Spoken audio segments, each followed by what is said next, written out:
लोग मिसिंग के क्या करते थे यहाँ पे? मैं यहाँ बीजे मेडिकल की जो यूजी मेस है वहाँ पे मैं, मेरी मम्मी, मेरी वाइफ सब लोग यहाँ काम करते हैं। यहाँ से हम बीजे मेडिकल के यूजी स्टूडेंट हैं, वो यहाँ खाना खाने आते हैं और हम जो है सीनियर डॉक्टर रेसिडेंट का टिफिन यहाँ से भर के सिविल में ले जाते हैं। हम 1 बजे यहाँ से टिफिन भर के सिविल में गए और 1:30 बजे के बाद ये हादसा हुआ है। उसमें मम्मी और मेरी लड़की 2 साल की, वो दोनों यहाँ अंदर ही रह गए।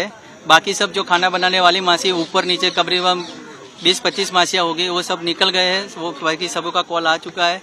खाली मेरी मम्मी और मेरी 2 साल की लड़की नहीं मिले हैं अभी तक। कल पूरा दिन सिविल में ढूंढते रहे, सब जगह देख लिया, वार्ड में कहीं पे नहीं है। मम्मी का नाम सरलाबेन प्रहलाद जी ठाकुर है और मेरी लड़की का नाम आद्या रवि कुमार ठाकुर है। आद्या रवि कुमार ठाकुर। मेरा नाम ठाकुर रवि है। उनके पास कोई फोन था क्या आपका मम्मी के पास? ना फोन नहीं है, मेरे पास फोटो है। दिखाइए। क्या कर रहे थे यहाँ पे? यहाँ खावा बनावे છે મેસમાં ડોક્ટરોનું, બીજે મેડિકલના યુજી ડોક્ટરોનું। संपर्क કર્યો છે, કોઈ જગ્યાએ સંपर्क કર્યો, શું જવાબ મળ્યો? કોઈ જગ્યાએ સંપર્ક કર્યો, કોઈ જવાબ હજી મળ્યો बूम નથી। ले लो, सब लो ले, बूम ले लो। अरे बूम बजा लीजिए थोड़ा। બધા ફરતી બાજુ બધા